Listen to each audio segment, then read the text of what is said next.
भैया ये दीवार टूटती क्यों नहीं। ये विज्ञापन देखा होगा आपने, लेकिन ये विज्ञापन नहीं है बल्कि उत्तर प्रदेश का सियासी घमासान है। बीजेपी में संगठन और सरकार को लेकर कथित तौर पर जो संग्राम चल रहा है, उसके बाद यही सवाल पूछा जा रहा है कि भैया ये दीवार टूटती क्यों नहीं। तो चलिए अब इसकी वजह भी आपको बता देते हैं। इसकी वजह है योगी आदित्यनाथ के डिप्टी यानी कि यूपी के उप मुख्यमंत्री केशव प्रसाद मौर्य, जिनकी रफ्तार सुर्खियों में है। 14 जुलाई को आपने केशव प्रसाद मौर्य को लखनऊ में बीजेपी की प्रदेश कार्यकारिणी की बैठक में देखा होगा। उसके बाद कल वो दिल्ली में नड्डा के बुलावे पर हाजिरी लगाने पहुंचे और आज वहां से लखनऊ तो लौटे, लेकिन 14 जुलाई वाले तेवर के साथ ही। ऐसा हम इसलिए कह रहे हैं क्योंकि लखनऊ लौटते ही उन्होंने एक ट्वीट किया और उसमें एक बार फिर संगठन को सरकार से बड़ा बताया और यह भी कहा कि संगठन से बड़ा कोई नहीं, मैं भी नहीं। केशव की इसी रफ्तार ने यूपी में तरह तरह की अटकलों को हवा दे दी है। लगे हाथ समाजवादी पार्टी ने इसे लपक लिया है। एसपी सुप्रीमो अखिलेश यादव ने इसे बीजेपी में कुर्सी की लड़ाई बताते हुए तंज कसा। यूपी में एसपी की सहयोगी कांग्रेस भी अखिलेश के रास्ते पर ही नजर आई। विपक्ष के हमले से बीजेपी में अंदरूनी खींचतान की खबरों ने जोर पकड़ा तो केशव प्रसाद मौर्य ने एक और ट्वीट किया और अखिलेश पर पलटवार किया। उन्होंने लिखा कि केंद्र और यूपी दोनों जगह मजबूत संगठन और सरकार है। इस बीच सीएम योगी आदित्यनाथ भी अपनी ताकत दिखा रहे हैं। 10 सीटों पर होने वाले उपचुनाव के लिए उन्होंने कमर कस ली है। उन्होंने आज लखनऊ में इन सभी विधानसभा सीटों के प्रभारी मंत्रियों की बैठक बुलाई। उन्होंने जीत का मंत्र दिया और फिर बूथ मैनेजमेंट से लेकर कई जरूरी निर्देश भी दिए। अंडे से मुर्गी या मुर्गी से अंडा उलझाने वाले ये सवाल तो आपने कई बार सुना होगा। तो क्या यूपी में भी यही चल रहा है कि संगठन की वजह से सरकार है या फिर सरकार की वजह से संगठन है? अब आपको हम बताते हैं कि आज की बहस क्यों हो रही है। यह जानना आपके लिए बहुत जरूरी है। चलिए मैं बताता हूं आपको, इसकी बिग पिक्चर दिखाता हूं कि आखिर ये बहस क्यों हो रही है। और ये बिग पिक्चर आपको यहां दिख रही है। इसलिए हो रही है साहब क्योंकि केशव प्रसाद ने फिर संगठन के बड़े होने की बात कही है। उन्होंने कहा है कि संगठन सर्वोपरि है, संगठन सबसे बड़ा है। इसलिए हो रही है क्योंकि यूपी बीजेपी के नेताओं में कलह की अटकलें लगातार चल रही हैं। यह कहा जा रहा है कि यूपी बीजेपी के नेताओं में आपस में कलह है। हालांकि ये अटकलें हैं, इसलिए मैंने अटकलें शब्द का इस्तेमाल किया। इसलिए यह बहस हो रही है क्योंकि पीएम मोदी से यूपी बीजेपी अध्यक्ष भूपेंद्र चौधरी की मुलाकात हुई है। इस मुलाकात के क्या मायने हैं यह भी जानना बहुत जरूरी है। इसलिए यह डिबेट हो रही है क्योंकि अखिलेश ने कहा कि बीजेपी में कुर्सी पर घमासान छिड़ा हुआ है। यह डिबेट इसलिए भी जरूरी है क्योंकि अखिलेश को मौर्य का जवाब भी आया है कि 2027 में भी बीजेपी ही आएगी। यह केशव प्रसाद मौर्य ने ट्वीट करके साफ तौर पर अखिलेश यादव को संकेत दिया है। देखिए, 2 मेहमान हमारे साथ यहां दिखाई दे रहे हैं। भारतीय जनता पार्टी के प्रवक्ता हैं शलभमणि त्रिपाठी जी और पंकज श्रीवास्तव हमारे साथ जुड़ चुके हैं प्रवक्ता कांग्रेस से। इसके अलावा भी तमाम सारे मेहमान हमारे साथ होंगे। आज का यह मुद्दा यूपी के लिहाज से बहुत अहम है। ठोकेंगे इस मुद्दे से जुड़े तमाम पहलुओं पर ताल। अपने पैनलिस्ट के साथ हम सवाल जवाब का सिलसिला शुरू करें उससे पहले यह रिपोर्ट देखकर वापस आइए।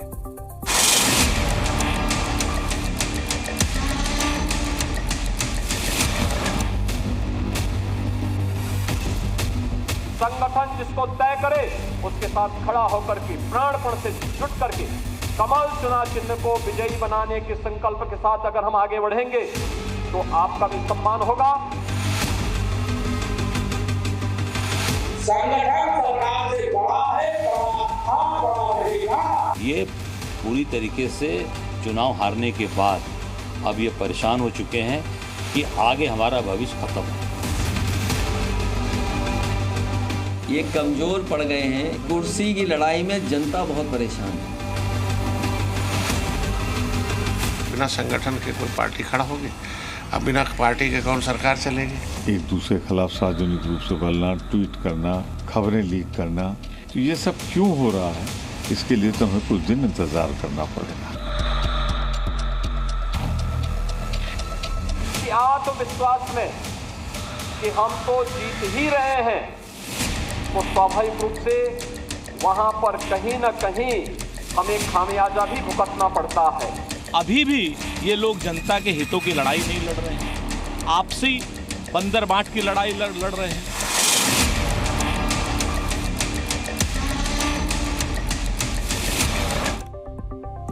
तो समझे आप, यूपी की सियासत किस दिशा में जा रही है, यानी कि यूपी से निकल करके अब वो दिल्ली तक आ पहुंची है। और दिल्ली से जब वापस पहुंचे केशव प्रसाद मौर्य तो उन्होंने फिर वही तेवर दिखाए जो उन्होंने इससे पहले दिखाए थे। कहा कि संगठन सर्वोपरि है, संगठन से बड़ा कुछ नहीं है। क्या मायने हैं उनके इस बयान के, इस ट्वीट के। शलभ मणि त्रिपाठी हमारे साथ भारतीय जनता पार्टी से मैं इंट्रोड्यूस करा ही चुका हूं। इसके अलावा राजकुमार भाटी साहब हमारे साथ जुड़ चुके हैं समाजवादी पार्टी से। पंकज श्रीवास्तव है हमारे साथ, कांग्रेस के प्रवक्ता, मैं आपसे मिलवा ही चुका हूं।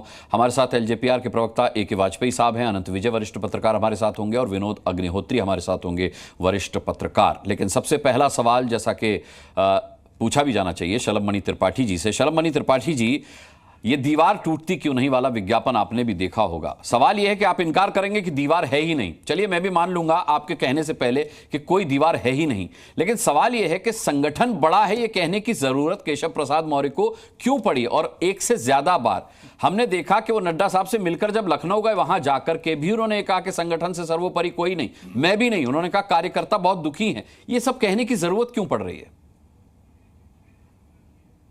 नहीं अनुराग भाई, आप तो बहुत ही सीनियर जर्नलिस्ट हैं। अगर कोई इसको लेकर कयासबाजी करे, कोई इसको लेकर गपबाजी करे, समझ में आता है। अनुराग मुस्कान जी को मुझे अगर ये समझाना पड़े कि संगठन की बैठक हो रही है, प्रदेश कार्य समिति मतलब संगठन की बैठक, दो तरह की बैठकें होती हैं।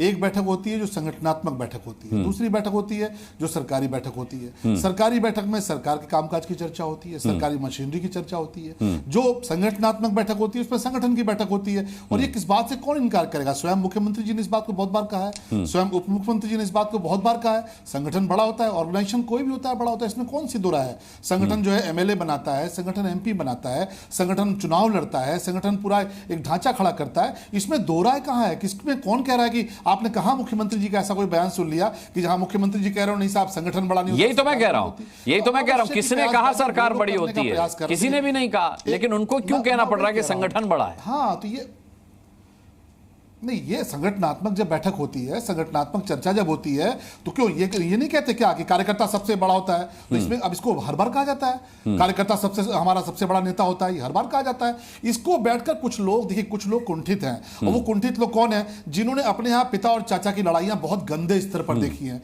जिन्होंने भाई के भतीजे के हाथे चाचा को बर्खास्त होते देखा है, जिन्होंने तमाम लोगों को देखा है कि किस प्रकार से नेम प्लेट उखाड़ा गया, किस प्रकार से मारा मारी हुई उत्तर प्रदेश में, किस प्रकार से अराजकता हुई उत्तर प्रदेश में। ये सब भारतीय जनता पार्टी में नहीं है। मैं बहुत स्पष्ट आपसे कह रहा हूं और पूरे दावे के साथ, पूरी मजबूती से कह रहा हूं, पूरे कन्विक्शन से कह रहा हूं कि उत्तर प्रदेश में आदरणीय योगी आदित्यनाथ जी के नेतृत्व में, माननीय उप मुख्यमंत्री केशव प्रसाद मौर्य जी के नेतृत्व में, माननीय उप मुख्यमंत्री ब्रजेश पाठक जी के नेतृत्व में भारतीय जनता पार्टी बहुत मजबूती से खड़ी है। इसमें बैठकर कोई कयासबाजी करता रहे, उनको शुभकामनाएं, खूब कयासबाजी करिए। आपको लगता है कि आप ये सब करके चुनाव को प्रभावित कर लेंगे? नहीं कर पाएंगे। हमारे सभी नेता मिलकर चुनाव लड़ेंगे मोदी जी के नेतृत्व में, आदरणीय जेपी नड्डा जी के नेतृत्व में, और कहीं कोई दूरी नहीं है, कहीं कोई आपस में कोई मनमुटाव नहीं है। आप पैदा करने की कोशिश कर रहे हैं, करते रहिए। शुभकामनाएं आपको, क्योंकि आपने वो दिन देखे हैं कि चाचा ने भतीजे ने चाचा को बर्खास्त किया, तो चाचा ने भतीजे के खिलाफ पार्टी बना ली, तो पिताजी को जाके कोर्ट में जाकर कहना पड़ा पार्टी हमारी है। ये सब भाजपा की कार्य संस्कृति नहीं है।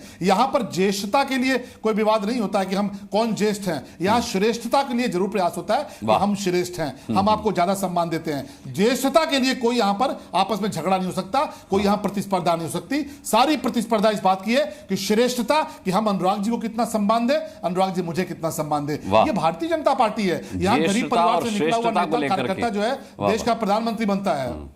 शलभ जी, ज्येष्ठता और श्रेष्ठता को लेकर के आपने बड़ा अच्छा तुलनात्मक ये बात कही है। राजकुमार भाटी साहब से जवाब लेते हैं, क्योंकि आपने उन पर सीधे तौर पर हमला भी किया है। राजकुमार भाटी जी, भाई आप लोगों को ये दीवार नजर क्यों आ रही है? 2022 याद दिला देता हूं, जब आप लोगों ने बहुत हल्ला मचाया था कि भाई ठीक नहीं चल रहा, मुख्यमंत्री बनना चाहते थे केशव प्रसाद मौर्य, उनके अध्यक्षता में संगठन ने बहुत अच्छा परिणाम भी पाया था, बहुत ज्यादा सीटें भी जीती थी उत्तर प्रदेश में, लेकिन उसका परिणाम उन्हें नहीं मिला, तो मनमुटाव हो गया योगी जी से। योगी जी खुद केशव प्रसाद मौर्य के घर जाकर के भोजन करके आए थे और आपका ये इस गलतफहमी को दूर किया था। उसके बावजूद आज तक आप ये कह रहे हैं, और अब तो अखिलेश यादव कह रहे हैं कि कुर्सी की लड़ाई है। मतलब पुरानी बातें आप लोग दोहरा रहे हैं, जबकि उस पर तो पानी पड़ चुका है, उस आग पर। तो नहीं, आप पहले आप और शलभ मणि त्रिपाठी दोनों दिल पे हाथ रख के ईमानदारी से जवाब दें कि क्या ये चर्चा हमारी शुरू की हुई है?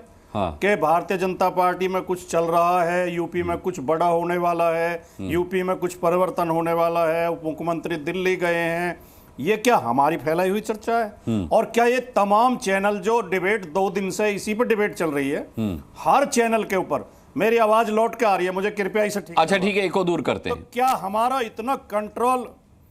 इतना कंट्रोल मीडिया के ऊपर है कि हमारे कहने से डिबेट कर रहे हैं? कमाल की बात। अब देखिए आप कई बार जो अर्थ अगर हमें ठीक से समझने हो नहीं तो अर्थ शब्दों में छिपे नहीं होते, मनोविज्ञान भी समझना चाहिए हमें। जिस तरह सलम मणि जी आपने सवाल पूछा उनकी पार्टी के बारे में, लेकिन वो अपनी पार्टी के बारे में जवाब न देके हमारी पार्टी को ब्लेम कर रहे हैं और 7-8 साल पुरानी घटना को बार बार कह रहे हैं।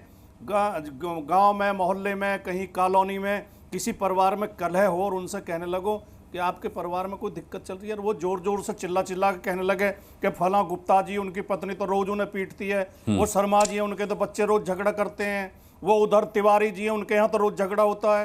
तो समझ में आ जाता है कि आदमी परेशान है, ये परिवार परेशान है। देखिए मैं आप सलम मणि जी आप ये बताइए, क्या ये हमने कहा कि मैंने अपने 45 साल के जीवन में इतना भ्रष्टाचार थाने तहसील में नहीं देखा जितना योगी जी के शासन में देखा? क्या हमने कहा ये आपके वरिष्ठ नेता मोती सिंह जी ने कहा, जो पूर्व कैबिनेट मिनिस्टर हैं। क्या ये हमने कहा कि भारतीय जनता पार्टी की उत्तर प्रदेश में इतनी खराब हालत है 27 में नहीं जीत पाएगी? ये आपके विधायक रमेश मिश्रा जी ने कहा, हमने तो नहीं कहा। क्या यहाँ मुजफ्फरनगर में जो आपके प्रत्याशी हारे हैं संजीव बालियान, उन्होंने सार्वजनिक रूप से मीडिया के सामने ये नहीं कहा कि मैं गद्दारों की और जयचंदों की वजह से हारा हूं? और क्या उन्होंने सीधे सीधे ब्लेम नहीं किया आपके पूर्व विधायक को जो वो है संगीत सोम? और क्या संगीत सोम ने मीडिया के सामने ये नहीं कहा, ये पत्र नहीं बटा था मीडिया में कि संजीव बालियान की प्रॉपर्टी की जांच कराई जाए? इन्होंने विदेश में प्रॉपर्टी इकट्ठी की है। सलम मणि त्रिपाठी जी, अपना चेहरा बचाने के लिए दूसरों पर कीचड़ फेंकना कोई अच्छी बात नहीं है, कोई समझदारी की बात नहीं है। आप अपने संगठन को संभालिए, नहीं खूब जवाब दीजिए आप, लेकिन सच्चाई ये है, ये पूरा देश देख रहा है, एक एक मीडिया के एक एक आदमी को पता है, पूरे प्रदेश के एक एक आदमी को पता है कि दिल्ली की लॉबी उत्तर प्रदेश के मुख्यमंत्री को बदलना चाहती है और उत्तर प्रदेश के मुख्यमंत्री अड़े हुए हैं, जुटे हुए हैं, उन्होंने धमकी दे रखी है। दिल्ली की लॉबी ने भाटी जी साफ कर दिया है कि मुख्यमंत्री तो योगी आदित्यनाथ ही बने रहेंगे। दिल्ली की लॉबी तो साफ कर चुकी है, बयान आ चुका है दिल्ली की लॉबी का। साफ कर दिया तो आप क्यों चर्चा कर रहे हैं इस बात पर? जब आपके बयान पर अखिलेश यादव की खुशी पर तो चर्चा अखिलेश यादव जी की खुशी पर चर्चा हो रही है कि विपक्ष ने इस मामले को तूल दिया है ना सर। भारतीय जनता पार्टी की तरफ से तो इस तरीके की फूट के कोई संकेत नहीं मिले हैं। कांग्रेस और समाजवादी पार्टी बहुत उम्मीद से हैं, तो फिर ये चर्चा शुरू हुई और ये जरूरी हो जाता है जानना कि भाई आप लोग कह रहे हैं तो आप लोग भी एक ऑथेंटिक सोर्स हैं, तो पता किया जाए कि भाई कहीं ऐसा तो नहीं कि वाकई में कोई दीवार तन गई हो, इसलिए कर रहे हैं चर्चा। आप जो हमारी खुशी का जिक्र कर रहे हैं, हम दूसरों के घर की कलह देख के खुश नहीं हुआ करते। हम तो केवल वर्तमान हालात पे टिप्पणी कर रहे हैं, जो घटनाक्रम हो रहा है, जो स्थितियां हैं जिस पे सभी लोगों की नजर है, हम तो केवल उस पर टिप्पणी कर रहे हैं। हमें कोई खुशी नहीं है इनकी तोड़ फोड़ से। हम तो अपनी पार्टी और अपने जनाधार को मजबूत करने में लगे हुए हैं। हम तो जनता के बीच में लगातार जनता के मुद्दे उठा रहे हैं, जनता की समस्याएं उठा रहे हैं। ये तो और इनके हाँ जी भाटी जी मैं जवाब ले लेता हूं आपके सवाल का शलम मणि से जवाब ले लेता हूं।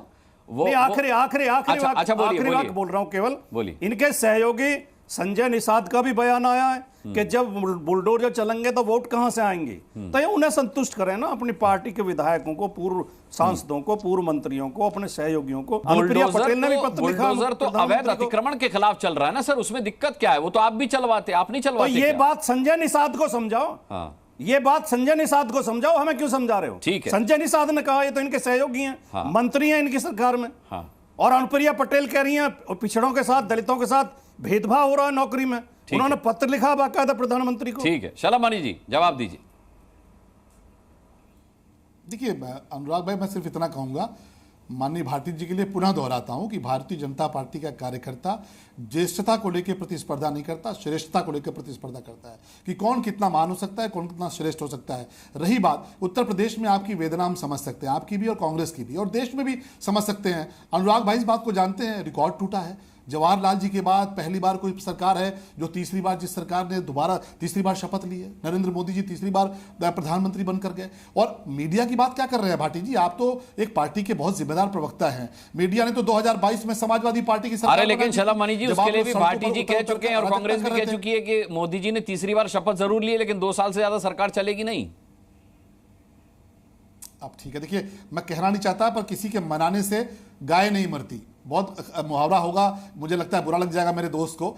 किसी के मनाने से गाय नहीं मरती, गाय तो अपना जीवित रहती है। मनाते रहते हैं कुछ लोग बैठ के टकटकी लगा कि गाय मरेगी तो मेरी दुकान खुलेगी। उत्तर प्रदेश में वो दिन याद करिए जब मीडिया के एक वर्ग ने चलाना शुरू किया था कि उत्तर प्रदेश में सरकार रिपीट नहीं होगी। अनुराग भाई, रिकॉर्ड टूटा कि नहीं टूटा, आप बताइए। कभी सपा आती थी, कभी बसपा आती थी, कभी कोई और आता था, आके लूटपाट करते थे, अराजकता करते थे। और 2022 में मीडिया के एक सेक्शन ने चलाना शुरू किया, सरकार नहीं आ रही है। हमारे जो समाजवादी थे कूद पड़े सड़कों पर, अधिकारियों की गाड़ियां चेक करने लगे, ईवीएम मशीन में तोड़फोड़ करने लगे, लूटपाट करने लगे, जमीनें कब्जा करने लगे। हुआ क्या? योगी आदित्यनाथ जी के नेतृत्व में प्रचंड बहुमत की सरकार बनी और तीसरी बार भी बनेगी। नोट करके रख लीजिए, मैंने कहा ना, आदित्यनाथ जी, योगी आदित्यनाथ जी, केशव प्रसाद मौर्य जी, ब्रजेश पाठक जी के नेतृत्व में और हमारे भूपेंद्र सिंह जी के नेतृत्व में बहुत मजबूती से फिर सरकार बनेगी। नहीं, लेकिन विपक्ष की तरफ से यह भी कहा जा रहा है शलभ मणि जी कि 2017 में विधानसभा चुनाव में उत्तर प्रदेश में भारतीय जनता पार्टी को जो बंपर जीत मिली थी, उसका सेहरा केशव प्रसाद मौर्य के सिर बंधना चाहिए था, क्योंकि उस वक्त वो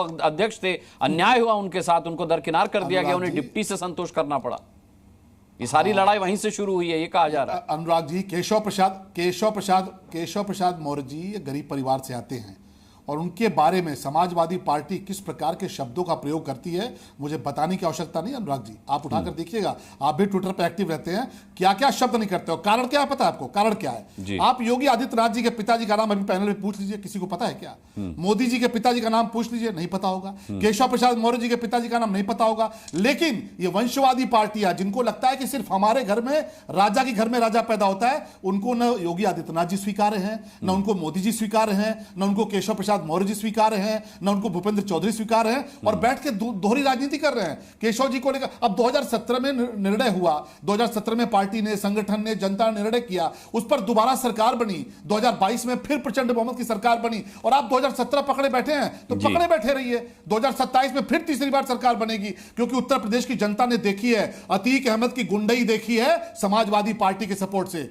मुख्तार अंसारी की अराजकता देखी है समाजवादी पार्टी के पूर्ण समर्थन से, मुकीम काला की रंगबाजी देखी है उत्तर प्रदेश के लोगों ने समाजवादी पार्टी की सरपरस्ती में। उनके साथ लोग खड़े होंगे। उमेश पाल जिनकी हत्या हुई, एक गरीब परिवार से आते थे, पिछड़े परिवार से, एक शब्द अगर समाजवादी पार्टी ने उमेश पाल के लिए कहा हो तो आप बता दीजिए। और यही कारण था कि पूजा पाल आपके टिकट पे चुनाव जीत के आई और उन्होंने कहा कि मेरे पति की हत्या का हिसाब चुकता किया योगी आदित्यनाथ जी ने, और इसलिए भारतीय जनता पार्टी में आ रहे हैं। पिछड़े आज योगी जी के साथ खड़े हैं, दलित समाज के लोग। संजय निषाद जी के बयान पर आप कुछ नहीं बोले। संजय निषाद जी के बयान पर आप कुछ नहीं बोले, जिसका भाटी जी ने जिक्र किया था। देखिए, दो अलग, मैं बोलता हूं, उसमें ही बोलता हूं, आपने पूछा नहीं। दो अलग अलग दल हैं, हर दल की अपनी अपनी बात होती है। संजय निषाद जी अपना निषाद दल चलाते हैं, हम भारतीय जनता पार्टी चलाते हैं। लेकिन भारतीय जनता पार्टी का एक बहुत साधारण कार्यकर्ता होने के नाते अनुराग जी, मैं आपको बोल रहा हूं, निवेदन के साथ बोल रहा हूं, मत पड़िए इन सब चक्करों में। भारतीय जनता पार्टी पूरी संजय निषाद को समझाइए, मोदी जी के नेतृत्व में। उनका इंटरव्यू किया था मैंने, तो सपना तो वो भी देख रहे हैं सीएम बनने का। मुझे वो कह रहे थे क्या बुराई है अगर मैं सीएम बन जाता हूं यूपी का। हर कोई अपना दल है, नहीं, हर दल की अपनी अपनी लोकतांत्रिक व्यवस्था है। मुझे समझाने किसी को आवश्यकता नहीं। मैं जरूर आपको आश्वस्त कर सकता हूं कि भारतीय जनता पार्टी पूरी ताकत से खड़ी है। नरेंद्र मोदी जी तीसरी बार प्रधानमंत्री बने हैं, चाहे कोई स्वीकार कर पाए चाहे न स्वीकार कर पाए। योगी जी लगातार दूसरी बार मुख्यमंत्री बने हैं और फिर भारतीय जनता पार्टी की सरकार आएगी 2027 में। इसको भी नोट कर लीजिए। ठीक है, चलिए मैं अब रुक करता हूं कांग्रेस का। पंकज श्रीवास्तव हमारे साथ हैं। पंकज जी, मैं आपके वरिष्ठ नेता प्रमोद तिवारी जी का बयान पढ़ रहा था। उन्होंने कहा कि मुझे यूपी में 44 साल का 44 ईयर्स का अनुभव है, हमें इंतजार करना होगा और देखना होगा कि यह सब क्यों हो रहा है। बीजेपी कार्यकर्ता अंदर से बहुत दुखी हैं। चिंता उन्हें कांग्रेस की होनी चाहिए थी, बीजेपी की चिंता क्यों हो रही है? नहीं, बीजेपी की चिंता नहीं हो रही है। जब आपका माइक पहुंचता है और पूछता है कि ये जो बीजेपी में हो रहा है उस पर आपकी क्या प्रतिक्रिया है, तो कोई भी आदमी यही कहेगा भाई हम भी देख रहे हैं, आप भी देखिए क्या हो रहा है। क्योंकि ये चिंता की बात है कि एक पूर्व मंत्री और इनके विधान परिषद के सदस्य मोती जी जो इनके मंत्री रहे हैं, वो कह रहे हैं कि इतना भ्रष्टाचार तो उन्होंने नहीं देखा। ये भारतीय जनता पार्टी के आदमी कह रहा है, ये कोई संजय निषाद की पार्टी के लोग नहीं कह रहे हैं। इनके सांसद कह रहे हैं कि भाई ये तो दलित विरोधी पार्टी है जो केंद्र में मंत्री रह चुके हैं। तो ये हमारी चिंता नहीं, हमारी चिंता ये है कि जो आटा, गेहूं, चावल, जो दाल है ये इतनी महंगी क्यों बिक रही है। दाल 200 रुपए किलो हो गई है, पेट्रोल डीजल पे तो अब लोग बात करना भूल गए हैं, इतनी महंगाई। और बेरोजगारी का आलम यह है कि 10 सीट निकलती है, 10 पद निकलते हैं तो लाखों लोग, भीड़, लाखों नौजवान, वो चाहे गुजरात का मामला हो या चाहे कहीं और का मामला हो, हर जगह लोग जिस तरह उमड़ते हो, जो तस्वीरें आती हैं वो भारत की स्थिति को दिखा रही है। जी। संकट यह है कि उत्तर प्रदेश में भारतीय जनता पार्टी शासन का अपना नैतिक हक खो चुकी है। अच्छा, जो ये कह रहे थे कि 80 में से 80 सीटें जीतेंगे योगी आदित्यनाथ जी, 40 सीट नहीं जीत पाए, 37 सीट पे रुक गए। तो अब अगर उसका आप अनुवाद करें विधानसभा में तो ये बहुमत खो चुके हैं जनता की निगाह में। तकनीकी रूप से इनके पास विधानसभा में बहुमत जरूर है, लेकिन जो उत्तर प्रदेश की जनता के बीच जो इकबाल होना चाहिए एक सरकार का, वो ये सरकार अब नहीं है। और यही संकट है जो उत्तर प्रदेश से लेकर और दिल्ली तक आपको दिखाई पड़ रहा है। और ये कल्याण सिंह का अनुभव हम सब जानते हैं, ये कोई ऐसी अनुशासन और इस सब की बात तो कोई मतलब नहीं है। कल्याण सिंह जो इतने कद्दावर नेता थे, पार्टी तोड़ी थी उन्होंने, वो भी मुख्यमंत्री थे, और उनके साथ क्या क्या हुआ और फिर किस बुरी दशा में वो वापस आए, वो एक इतिहास है जी। तो ये कहना कि यहाँ पे ये बाहरी लोग बोल रहे हैं, अरे भाई चिंता ये होनी चाहिए कि अगर अनुप्रिया पटेल जो मंत्री हैं वो कह रही है कि एनएफएस कर दिया जाता है, आरक्षण पूरा नहीं किया जाता है, तो ये चिंता हमारी है, क्योंकि ये सरकार सबकी है।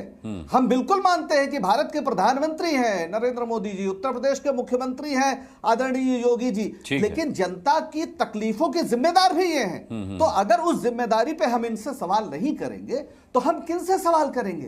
अभी पूछा जा रहा था कि आप अपने उनके बाप का नाम बताइए। अरे भाई कैसे कोई बता सकता है, जब आजादी की लड़ाई में आपने हिस्सा नहीं लिया तो आपके बाप दादा का नाम कौन जानेगा। गांधी परिवार का लोग इसलिए जानते हैं कि पूरा खानदान जेल में रहा आजादी की लड़ाई के दौरान, चाहे वो महिलाएं रहे हो चाहे पुरुष रहे हो। एक जमाने में मोतीलाल नेहरू जी और जवाहरलाल नेहरू जी दोनों जेल में एक साथ थे, और आजादी के बाद भी इंदिरा गांधी और राजीव गांधी शहीद हुए इस देश के लिए, इसलिए लोग बाप दादा का नाम जानते हैं। यह सत्ता का वंशवाद नहीं है, यह शहादत और संघर्ष का वंशवाद है। भारतीय जनता पार्टी ने किया ही नहीं कुछ ऐसा कि देश के लिए कोई कुर्बानी की हो।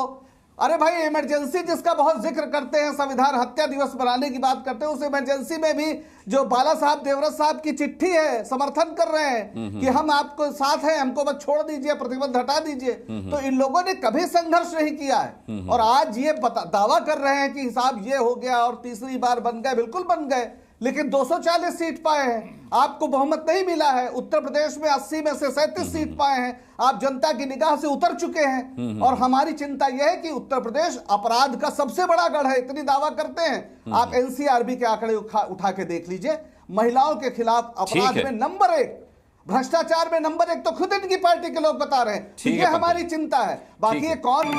ठीक है पंकज जी, इस वक्त बड़ी खबर आ रही है, बड़ी खबर हम दे दें अपने दर्शकों को कि पीएम मोदी से मिलने के लिए अमित शाह पहुंचे हैं। पीएम के साथ गृह मंत्री की अहम मुलाकात की खबर है। आज यूपी बीजेपी अध्यक्ष भी पीएम से मिले हैं। उत्तर प्रदेश को लेकर के कुछ तो चल रहा है। भूपेंद्र चौधरी ने आज पीएम से मुलाकात की थी, और उसके बाद अब पीएम मोदी से मिलने के लिए अमित शाह पहुंचे हैं।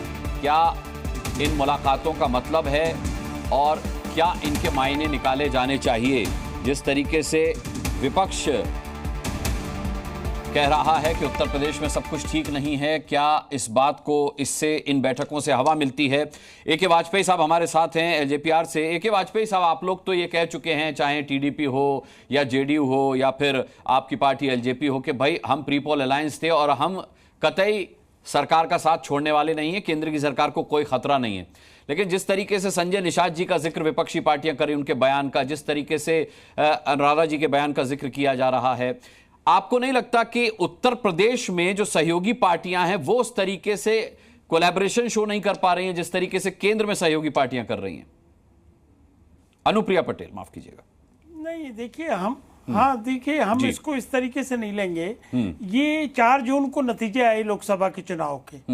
4 जून के बाद निश्चय तौर पे यूपी में सीटें कम हुई हैं बीजेपी की। तो ये उनके लिए चिंता का विषय है, और उसी के चलते हुए इन्होंने समीक्षा बैठक की समीक्षा बैठक में लोग अपनी पार्टी के जो लीडर्स होते हैं, पदाधिकारी होते हैं, वो सब अपनी बातें रखते हैं, उसमें कहाँ कोई संशय है। हमारी पार्टी की मीटिंग होती है, हम लोगों ने अपनी सारी बातें रखी, ये इंटरनल मामला होता है। और उसमें ये होता है कि 400 का टारगेट रखा था, तो वो टारगेट क्यों नहीं अचीव हुआ है। उसमें अगर विपक्षी पार्टी नजर गड़ा के और उसमें कुछ बिटवीन द लाइन रीड करने की कोशिश करेंगे और उसको मीडिया के समक्ष भी बयान देंगे, तो उसमें इनका क्या दखलंदाजी हो सकती है।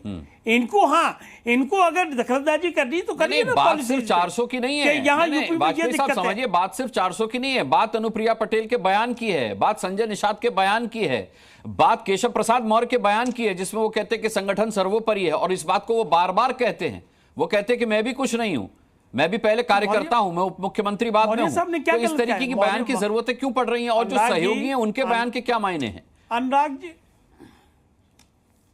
जी, ये तो हम भी कहते हैं कि संगठन सर्वोपरि है। हाँ, ठीक है। सब पार्टी के लीडर कहेंगे कि संगठन सर्वोपरि होता है। हाँ। और ये एक सच्चाई है। लेकिन अगर आप सहयोगी हैं तो ये तो नहीं कहेंगे ना कि बुलडोजर योगी का चल रहा है, इसकी वजह से 2027 मुश्किल में फंस जाएगा। अरे सहयोगी, बिल्कुल सही बात है। सहयोगी पार्टी अपने तरीके से आकलन करती है। सहयोगी पार्टी होने का मतलब नहीं है कि ब्लाइंड सपोर्ट की जाएगी। अच्छा। सहयोगी पार्टी का अपना वोट बैंक होता है, अपना झंडा होता है, अपना कैडर होता है, अपना संविधान होता है। अगर अनुप्रिया पटेल का नजर में ये चीजें हैं, उन्होंने पॉइंट आउट कोई प्रधानमंत्री को चिट्ठी लिख के, ये उनका हक है। अगर कोई त्रुटि होगी, त्रुटि को ठीक किया जाएगा। लेकिन इसमें ये बात कहां से आ गई कि बीजेपी में फूट पड़ रही है, यूपी में हटाना चाहते हैं, ये चीजें कहां से बाजार में आ रही हैं। देखिए, बीजेपी जानी जाती है डिसिप्लिन पार्टी है, उनका कैडर बड़ा अनुशासित होता है। आप बताइए कौन लीडर छोड़ के इनके यहां से कभी गया पिछले 10 सालों में? कहीं उनके यहाँ नहीं होता ये चीजें। उनके यहाँ जहां बिठा दिया बैठ गए, दे दिया तो ठीक है, नहीं दे दिया तो ठीक है, लेकिन समर्पित कार्यकर्ता होते हैं। बल्कि हमारी जैसी पार्टी जो है बीजेपी से लेसन लेती है, सीखने की कोशिश करती है कि अनुशासन कैसे निभाया जाता है। देखिए, इसमें अन्यथा लेने की जरूरत नहीं है। और जो मीडिया में चल रहा है, एक बात जान लीजिए, पुराना इतिहास देखिए कि मीडिया भी फेल है, होता कुछ और है और मीडिया में चर्चा कुछ होती है। प्रधानमंत्री से अमित शाह मिल रहे हैं, पता नहीं किस लिए मिल रहे हैं, लेकिन उसको इससे लिंक करके देखना कि यूपी में गड़बड़ हो रही है, यूपी में। उससे पहले भूपेंद्र चौधरी से मिले ना, उससे पहले पीएम भूपेंद्र चौधरी से मिले, सबसे मिलेंगे। अनुराग जी, ये भी तो हो सकता है कि उनके राष्ट्रीय अध्यक्ष का सिलसिला चल रहा हो कोई बनाने का। देखिए, इनको चीजों को इतना सॉलिडली आप नहीं गैस कर सकते हैं क्या बात है। और यूपी से लिंक कर दो, योगी से लिंक कर दो, सेंटर का झगड़ा है ये लिंक कर दो, ये सब हवाई बातें हैं। बीजेपी इन चीजों से नहीं काबू आने वाली, आपको समझ लीजिए। पॉलिसी में डिफेक्ट लगाइए, और यही आपका फर्ज है विपक्षी पार्टियों के। पॉलिसी में बताइए, लॉ एंड ऑर्डर में कोई दिक्कत हो तो आप बताइए, उस पर आप सवाल बहस करिए, हम बहस करने को तैयार हैं, लेकिन उस पर बहस नहीं करेंगे, दाएं बाएं जाएंगे। अरे आपकी छल्ली में तो 3600 छेद खुद ही है। अभी बताया ना त्रिपाठी साहब ने क्या हुआ था, मुलायम सिंह जी का क्या हुआ था, अखिलेश जी ने किया था, सबने देखा है। और रात को 12:30 इतिहास की बात है, वो तो इतिहास की बात है वाजपेयी। अब ना वो सरकार है ना वो पार्टी है सत्ता में। इतिहास पीछा नहीं छोड़ता है। जो धब्बा लग गया वो इतिहास पीछा नहीं छोड़ा करता है। और इतिहास बार बार बताया जाता है, याद दिलाया जाता है कि मुंह खोलने से पहले आप अपना देखिए, आपने शिवपाल चाचा के साथ क्या किया था वो देखिए जरा, तब हमारे पर उंगली उठाइए। और हमारे यहाँ तो कुछ ऐसा है ही नहीं। मैंने बार बार ये बात कही कि BJP is known as a discipline party. ठीक है वाजपेयी जी। अनंत विजय जी, मैं आपका रुख करता हूं। एक सवाल था मेरे पास पूछना, तो मैं शलभ जी से चाहता था, वो जवाब देना चाहेंगे तो बाद में मैं उनसे जवाब लूंगा इसका, लेकिन मुझे लगता नहीं कि उनसे कुछ मुझे सेटिस्फैक्टरी आंसर मिलेगा। मैं आपसे पूछना चाहता हूं कि 14 जुलाई का दिन हमें याद है, जब जेपी नड्डा साहब लखनऊ गए थे, तब भी भूपेंद्र चौधरी साहब की और केशव प्रसाद मौर्य की उनसे लंबी बातचीत और मुलाकात हुई थी, और तभी से अनबन की खबरें भी जोर पकड़ रही हैं।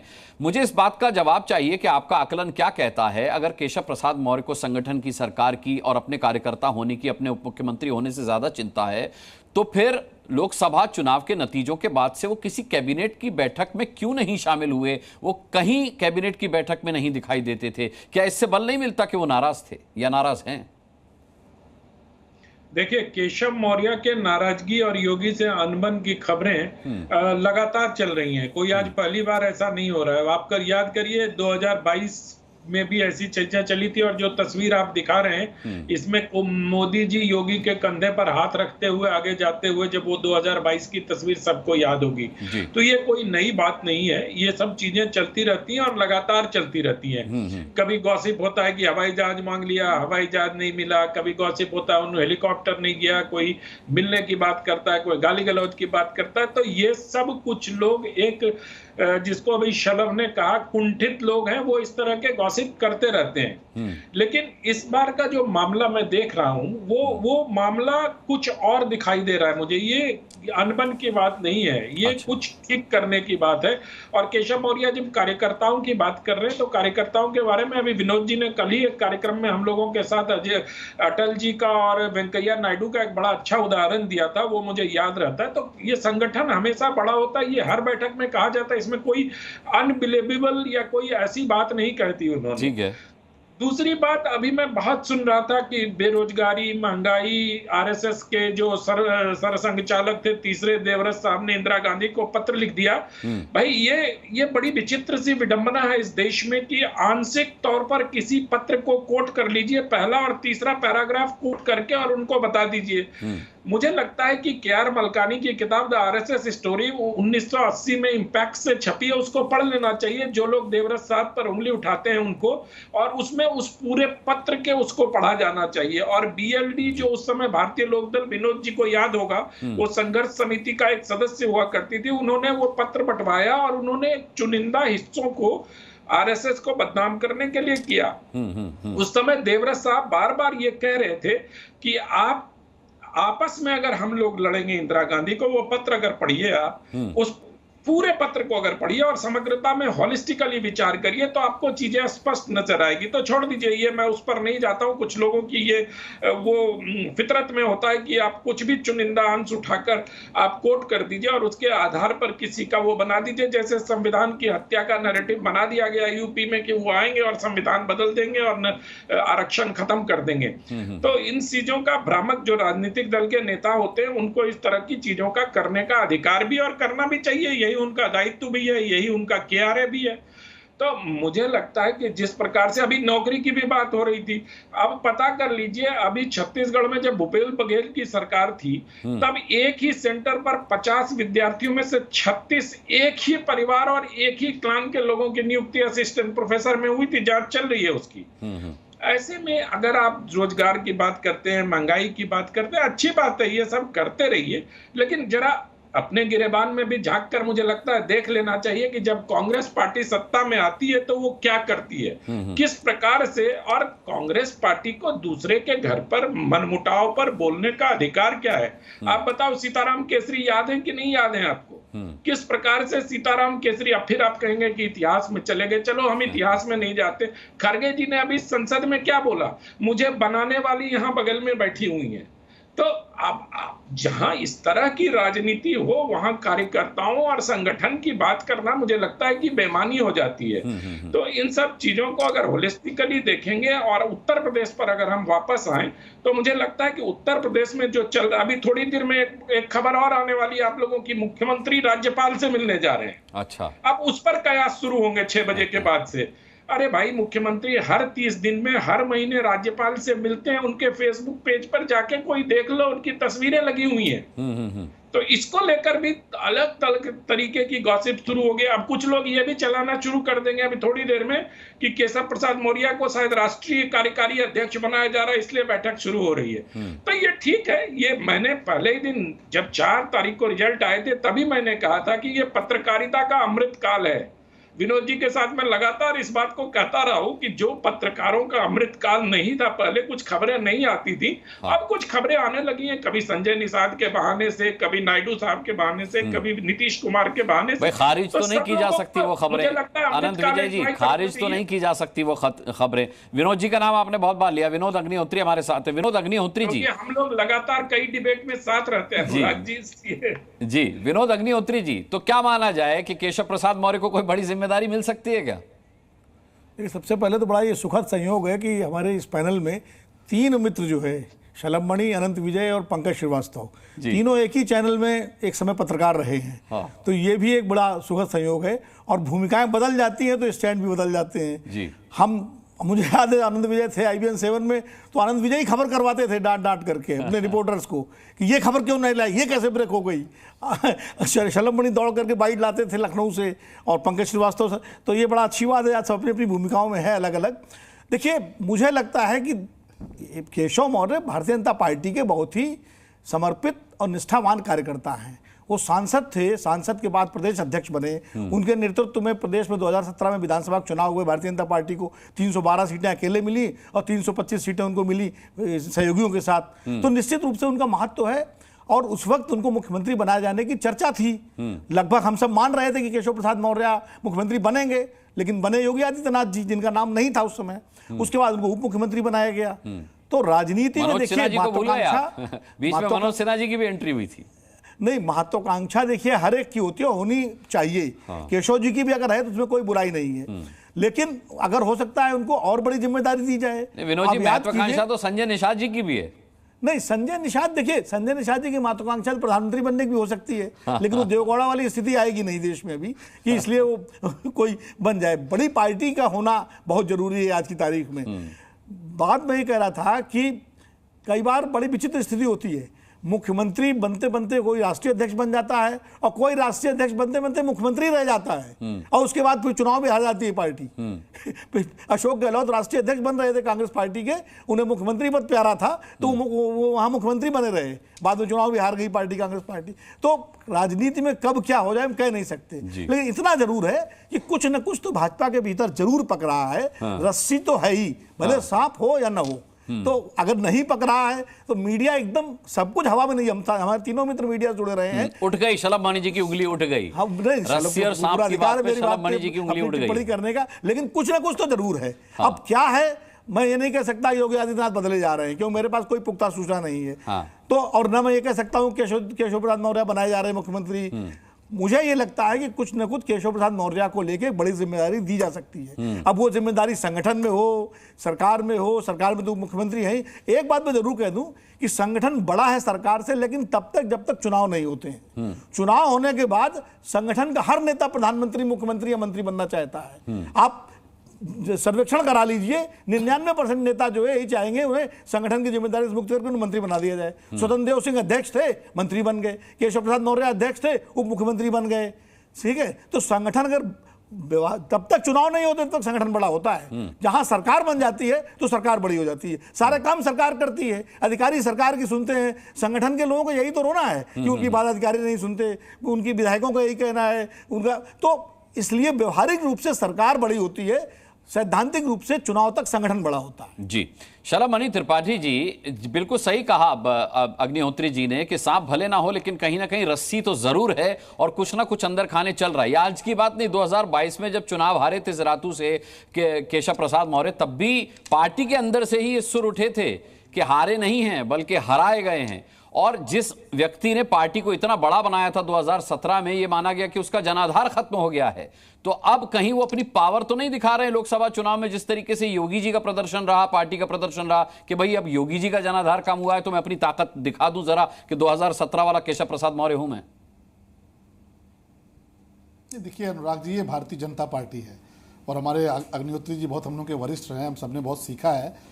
मैं कहना चाहता हूं विनम्रतापूर्वक, यही भारतीय जनता पार्टी में और बाकी में फर्क है। अभी मैं नाम लेना शुरू करूंगा तो हमारे पुराने मित्र पंकज जी को बड़ी परेशानी होगी। कांग्रेस में आप पार्टी और सरकार दोनों अलग समझ ही नहीं सकते। खानदान है, पूरा का पूरा परिवार है। जवाहरलाल नेहरू, इंदिरा गांधी, उसके बाद राजीव गांधी, फिर सोनिया गांधी, अब मनमोहन सिंह जी प्रधानमंत्री थे। सरकार कौन चलाता था? संगठन कौन चलाता था? समाजवादी पार्टी, मुझे बताने की आवश्यकता नहीं, आप उठा के देखिए पूरा पूरा परिवार चला रहा है। लेकिन भारतीय जनता पार्टी में अभी अग्निहोत्री जी आप ही ने स्वयं कहा कि लोगों को पता भी नहीं था कि योगी आदित्यनाथ जी मुख्यमंत्री बनेंगे, और मुख्यमंत्री बन गए। किसको पता था कि भूपेंद्र जी अध्यक्ष बनेंगे? या मैं आप ही से पूछता हूं कि जेपी नड्डा जी के बाद, अरे सर, लेकिन मनोज सिन्हा बनारस में जो पूजा करके आए थे वो योगी जी के लिए तो करके नहीं आए होंगे ना सर? सर वो ठीक है अनुराग जी, आप भी तो संपादक बनना चाहते होंगे, आप भी तो प्रोपराइटर बनना। मेरी ऐसी कोई इच्छा नहीं, मैं पत्रकार ठीक हूं, मैं पत्रकार ठीक हूं सर। ये नहीं, नहीं, ये तो हर कोई देखिए ये अन्याय नहीं है, हर कोई का हर किसी को होता है। बाकी रही बात, अभी हमारे पंकज भाई बोल रहे थे, अब चलिए अभी अनंत जी ने मेरा स्टोरी आइडिया लूट लिया, मैं तो लेके आया था। अब सुनिए 36 भर्तियां एक ही जगह से हुई। नाम सुन लीजिए, डिप्टी कलेक्टर जो छत्तीसगढ़ के कांग्रेस के अध्यक्ष है टामन सिंह सोनवानी के पुत्र, डीएसपी टामन सिंह के बड़े भाई का पुत्र, डिप्टी कलेक्टर टामन सिंह की पुत्र वधू, जिला आबकारी अधिकारी टामन सिंह के भाई की पुत्र वधू, बहुत लंबी लिस्ट हो जाएगी, सुधीर कटियार के दामाद लंबे हो जाएंगे फिर। मतलब 36 भर्ती, ये कौन सा चेहरा लेकर बैठते हैं? इन्होंने राजस्थान में जो डोटासरा जिनके हैं अध्यक्ष, पूरा का पूरा खानदान भर दिया, पूरे राजस्थान में लूटा भर्तियों के नाम पे। आज छत्तीसगढ़ में लूट के गए हैं, वो हमें ज्ञान देने की कोशिश करते हैं और बड़ी आजादी की लड़ाई बता रहे थे। अरे अंग्रेज जो फिरंगी था एओ ह्यूम, जो कि जनरल डायर का सबसे करीबी रिश्तेदार था, जनरल डायर के रिश्तेदार ने पार्टी खड़ी की, एओ ह्यूम ने पार्टी बनाई। अगर इतना ही दम है तो पहले अध्यक्ष का नाम क्यों नहीं लेते? एओ ह्यूम के नाम पे क्यों नहीं मनाते पुण्यतिथि उनका? आप क्यों नहीं कहते भाई पुण्यतिथि मनाएंगे? एओ ह्यूम जो हमारे अंग्रेज थे, हमारे अध्यक्ष थे, उनके नाम पे शर्म कहाँ आती है? क्योंकि जनरल डायर के रिश्तेदार थे। और आप कहते बड़ी शहादत दी आपने, तो अशफाक उल्ला खां शहीद हो गए, चंद्रशेखर आजाद शहीद हो गए, भगत सिंह शहीद हो गए। ये नेहरू परिवार से कोई शहीद आजादी की लड़ाई में क्यों नहीं दिखता? किसको फांसी हुई जरा बताइए। और लूटने के लिए गांधी जी का नाम लूट लिया, गांधी जी का नाम लूट कर और चले आए गांधी बन गए। ये देश के लोग समझते हैं कि तब भी आप देश के खिलाफ फिरंगियों के साथ खड़े थे और आज भी आप देश के खिलाफ खड़े हैं। जब भी ये देश चुनौतियों में आया है, राहुल गांधी जाकर चाइना के साथ खड़े हुए, धारा 370 में पाकिस्तान के साथ खड़े हुए, आज वो फिलिस्तीन के साथ खड़े हैं, फिलिस्तीन के साथ खड़े। वो तो मणिपुर वालों के साथ भी खड़े हैं, वो तो मणिपुर वालों के साथ भी खड़े हैं, वो हाथरस वालों के साथ भी खड़े हैं, वो भी तो बताइए। मणिपुर के साथ अनुराग भाई खड़े हो, मणिपुर के साथ खड़ा होना चाहिए, स्वागत करता हूं। विपक्ष है, इनको सवाल उठाना चाहिए, लेकिन धारा 370 पे पाकिस्तान के साथ क्यों जाकर खड़े हो गए? आप जरा इमरान खान की भाषा पढ़ लीजिए और राहुल गांधी की भाषा पढ़ लीजिए, आपको लगेगा कि इमरान खान भारतीय कांग्रेस में बैठ के यहां ट्वीट कर रहा है। चाइना के बारे में कहते हैं ओपनली कि चाइना के जवानों ने हमारे जवानों को पीटा और पूरी दुनिया में थू हुई कि देखो वहां पे बड़ा एक नेता कह रहा है कि चाइना के जवान भारतीय जवानों को पीटते हैं। आज प्रियंका वाड्रा कह रही कि फिलिस्तीन के साथ हम खड़े हैं, यानी इजराइल के साथ आप रिश्ते खराब करना चाहते हैं। तो ये देश से नफरत मत कीजिए, देश के खिलाफ हमेशा कांग्रेस पार्टी ने काम किया है, चाहे वो एओ ह्यूम ने प्लांट किया हो, एओ ह्यूम के बहाने हो, और चाहे आज राहुल गांधी के बहाने हो। आप लाख सपने पालिए, मोदी जी तीसरी बार प्रधानमंत्री बने हैं, चौथी बार भी भारतीय जनता पार्टी की केंद्र में सरकार बनेगी आपकी इन्हीं करतूतों को देखकर, और उत्तर प्रदेश में भी भारतीय जनता पार्टी की डंके की चोट पर सरकार बनेगी। हम सब मिलकर लड़ेंगे, हम सब पूरी ताकत से एकजुट हैं, कहीं कोई भ्रम मत पालिएगा। और आप भ्रम अगर पाले बैठे हैं, पाले रहिए, ऐसे भ्रम आपने हमेशा पाले, बहुत सारे प्रयास किए, हम लगातार लड़ते आए हैं, जीतते आए, फिर जीतेंगे। भाई पंकज श्रीवास्तव जी आपके पुराने साथी हैं, शलभ मणि अब आप ज्यादा बेहतर जानते होंगे मुझसे, लेकिन आपने केवल एक यूपी की तरफ उंगली उठाई और उन्होंने देखिए कच्चा चिट्ठा खोल दिया, उन्होंने पिटारा खोल दिया कांग्रेस का। अब आप चाहें तो कह सकते हैं कि बीजेपी के प्रवक्ता बिलबिला रहे हैं, या फिर आप जो चाहें वो कह सकते हैं। नहीं, मुस्कान देखो ऐसा है ना, मुझे तो ये बड़ी खुशी की बात है कि कम से कम महात्मा गांधी पर उन्होंने कोई आरोप नहीं लगाया। 10 साल नेहरू जी जेल में रहे, पूरा खानदान जेल में रहा, इंदिरा गांधी जेल में रही, पूरी आजादी की लड़ाई में अकेला परिवार था जिसका, महिलाएं भी, विजय लक्ष्मी पंडित हो, जो भी हो, सब लोग जेल में थे। लेकिन वो बता रहे हैं कि ये लोग जो है देश के खिलाफ थे, वो देश के खिलाफ होते तो आपको आजादी भी नहीं मिलती। आप अंग्रेजों के साथ ही खड़े थे उस समय भी, और आज भी आप वही काम कर रहे हैं। अगर ये कह रहे हैं कि कहीं पे भ्रष्टाचार हुआ, आप थोड़ी देर के लिए मान लेते तो आपकी सरकार है, आप कार्रवाई करिए। इससे इस देश की बेरोजगारी की समस्या का हल नहीं हो रहा है। इस देश में नौजवान बेरोजगारी की वजह से आत्महत्या कर रहे हैं, 10 साल से आपकी सरकार है। अनंत विजय जी पत्रकार है, वो भारतीय जनता पार्टी के प्रवक्ता नहीं है, लेकिन वो जब बात करते हैं कि बेरोजगारी पे, आप छत्तीसगढ़ में देखिए, अरे भाई रोजगार 10 साल से आपकी सरकार है। बेरोजगारी का संकट एक भयावह संकट है, 45 साल की सबसे बड़ी बेरोजगारी दर है। इसके लिए कांग्रेस की कभी रही हुई कहीं की सरकार जिम्मेदार नहीं है। आप तो वैसे हर चीज के लिए नेहरू जी को जिम्मेदार ठहरा देते हैं, उसका तो कोई इलाज ही नहीं हो सकता। लेकिन आज है महंगाई, आज है 200 रुपए किलो का दाल, आज है 1300 रुपए गैस, आज है 100 रुपए पेट्रोल, इसके लिए नेहरू जी जिम्मेदार है। अरे भाई आज की समस्या हल करिए ना। आप 10 साल से प्रधानमंत्री, आप तीसरी बार प्रधानमंत्री, आपको शुभकामनाएं है, पर यह प्रॉब्लम आपको हल करनी है। आप बता रहे हैं कि छत्तीसगढ़ में यह हुआ, राजस्थान में यह हुआ, आपकी सरकारें हैं, कार्रवाई करिए।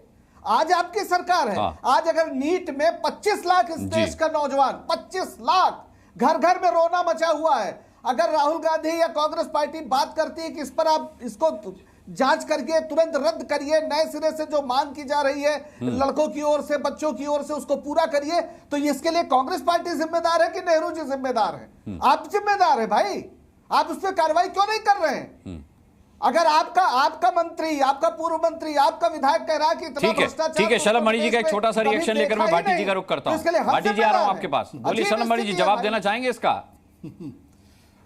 अब देखिए, बिल्कुल देना चाहेंगे, बिल्कुल देना चाहेंगे। जो लोग हमारी सेना के जवानों को एक बीपी जैकेट नहीं दे पाते थे, आज वो बैठ के इस प्रकार की बातें करते हैं। जो हमारे सेना के जवानों को गाड़ियां नहीं दे पाते थे, राफेल, आप याद कीजिए, राफेल नहीं दिया था। राफेल के लिए सेना हमारी कहती रही कि हमें राफेल चाहिए, राफेल नहीं दे पाए। आज इस प्रकार से राफेल बोलने दीजिए, बेचैन मत होइए, बेचैन मत होइए। अरे बेचैन मत होइए भाई, मैं याद दिला रहा हूं कि अग्निवीर पे भी बोल दीजिए। मुझे पता, आपने कहा ना बड़ी लड़ाई लड़ी, आपने कहा ना नेहरू जी बड़ा जेल में रहे तो अशफाक उल्लाह खां फांसी चढ़ते रहे, राम प्रसाद बिस्मिल फांसी चढ़ते रहे, चंद्रशेखर आजाद शहीद होते रहे, ये नेहरू जी जेल काटते रहे, एओ ह्यूम पार्टी बनाता रहा। एओ ह्यूम ने पार्टी बनाई, पहला अध्यक्ष कांग्रेस का हुआ, अंग्रेज था, जनरल डायर का रिश्तेदार था, सबसे करीबी रिश्तेदार था। और आप कहते हैं आप बड़ी आजादी की लड़ाई लड़े, आप कहते हैं जांच करवा लो, तो जांच तो तभी तो मामला सामने निकला। जब सीबीआई ने जांच किया तो पता चला राजस्थान में डोटासरा के रिश्तेदार भर दिए गए और वहां पे छत्तीसगढ़ में कांग्रेस अध्यक्ष जो थे उनके रिश्तेदार भर दिए गए। आप बैठ के ज्ञान देते हैं जिन्होंने पूरी की पूरी देश के अंदर इमरजेंसी लागू की, एक परिवार का शासन चलता रहा। जरा किताबें पढ़िए ना, नटवर सिंह जी की पुस्तक पढ़िए कि इमरजेंसी के दौरान क्या होता था, कि खुला बाल करके जिप्सी में निकलते थे, हिंदुस्तान की आवाम को मजदूर समझते थे, उनको दबा कुचला समझते थे। गांधी परिवार क्या रॉयल फैमिली है क्या? यह देश जो है लोकतंत्र में है, कोई रॉयल फैमिली नहीं है। और इसलिए दुकान बंद हो गई 2014 के बाद से। 2014 में चुनाव हारे, 2019 में चुनाव हारे, 2024 में हारे हैं, 29 में भी हारेंगे, क्योंकि देश समझ चुका है कि चाहे जब जब देश के मुद्दे की बात आती है तो आप जाकर देश के दुश्मनों के साथ खड़े होते हैं। और जरा मुझे बताइए कि 370 के मसले पर राहुल गांधी ने पाकिस्तान का साथ क्यों दिया? चाइना और भारतीय सैनिकों का क्लैश हुआ तो राहुल गांधी ने चाइना के सैनिकों, ठीक है, फिर आप दोनों के बीच आरोप प्रत्यारोप का दौर में शुरू करना नहीं चाहता। राजकुमार भाटी जी, राजकुमार भाटी जी, साफ तौर पर भारतीय जनता, नौजवान शहीद हो रहे हैं आज, 370 का साथ नहीं है। ठीक है, कश्मीर में नौजवान जो सेना के जवान है वो शहीद हो रहे हैं, और कल की बात है। ठीक है, आप क्या बात कर रहे हैं? ठीक है, देखिए अभी चार हमारे जवान इस वक्त देखिए भाटी जी से जुड़ी हुई ब्रेकिंग न्यूज आ रही है। यासीन मलिक को प्रधानमंत्री आवास में, अच्छा देखिए अखिलेश यादव ने जिस तरीके से तंज कसा है, भाटी जी सुनिए, आप लोग भाटी जी को बोलने नहीं देते बाद में। भाटी जी देखिए, मैं आपसे सवाल पूछ रहा हूं, अखिलेश यादव ने जिस तरीके से तंज कसा है, भारतीय जनता पार्टी का कहना है कि वो कितने भी तंज कस लें, कितनी भी उम्मीद पाल लें, लेकिन आने वाले 2027 में उनकी सरकार नहीं बनने वाली। और इसका आधार वो ये भी बता रहे हैं कि आपसे ज्यादा मजबूत आपके सहयोगी कांग्रेस पार्टी है यूपी में, तो आपकी तो सरकार नहीं आ रही, बीजेपी का कहना है। चलो हम मजबूत हैं या हमारी सहयोगी मजबूत है? भारतीय जनता पार्टी तो ये भी कह रही थी कि 24 के चुनाव में समाजवादी पार्टी 0 सीट रहेंगी, 80 की 80 भारतीय जनता पार्टी जीतेगी। भारतीय जनता पार्टी के तो जो सबसे बड़े नेता हैं मोदी जी, वो ये भी दावा कर रहे थे कि बीजेपी 370 से ऊपर पहुंचेगी, एनडीए 400 से ऊपर पहुंचेगा। भारतीय जनता पार्टी की कई बातें पर कोई विश्वास किया जाता है क्या? या जो इन्होंने कह दिया वही ठीक है? अभी तो हार के बैठे हैं उत्तर प्रदेश में। लेकिन शलभ मणि त्रिपाठी जी ने वैसे तो तर्कों के उत्तर तो कम दिए, प्रश्नों के उत्तर तो तर्कपूर्ण बातें तो की नहीं, केवल अपनी कुंठा निकाली। लेकिन उन्होंने हमारे परिवारवाद पर, कांग्रेस के परिवारवाद पर व्यंग किया। और एक चुनौती भी मुझे दी थी कि आप उत्तर प्रदेश के मुख्यमंत्री के पिताजी का नाम नहीं बता सकते। तो मैं आपको शलभ मणि जी बता दो, अब आप उनका कच्चा चिट्ठा खुलवाना ही चाहते हैं, आपने मुझे चुनौती दे दी, तो मैं बता देता हूँ कि उनका असली नाम अजय सिंह बिष्ट है, उनके पिताजी का नाम आनंद सिंह बिष्ट है, और इनके चाचा कृपाल सिंह बिष्ट उत्तराखंड से आके उत्तर प्रदेश की गोरखपुर पीठ के अब इतनी देर में तो भाटी जी गूगल कर लिया होगा। चाचा थे कृपाल सिंह बिष्ट इनके चाचा थे, जो गोरखपुर पीठ के महंत थे, और उनका नाम संन्यास लेने के बाद उन्होंने रख लिया महंत अवैधनाथ। वो महंत अवैधनाथ अपने भतीजे को उत्तराखंड से लेकर गोरखपुर आए थे, ना वो उनके चाचा होते उस मठ के महंत, ना जो अजय सिंह बिष्ट यहाँ आए होते, ना वो महंत बनते, ना उनकी जगह सांसद बनते। मेरी तरफ से आप इस परीक्षा में पास हैं भाटी जी, लेकिन उसी वजह से वो मुख्यमंत्री लगाएंगे कि आप नकल करके पास हुए। इतनी देर में आपने गूगल कर ली सारी जानकारी। चलिए, आज की डिबेट में शामिल होने के लिए सभी मेहमानों का बहुत बहुत धन्यवाद करना चाहूंगा मैं।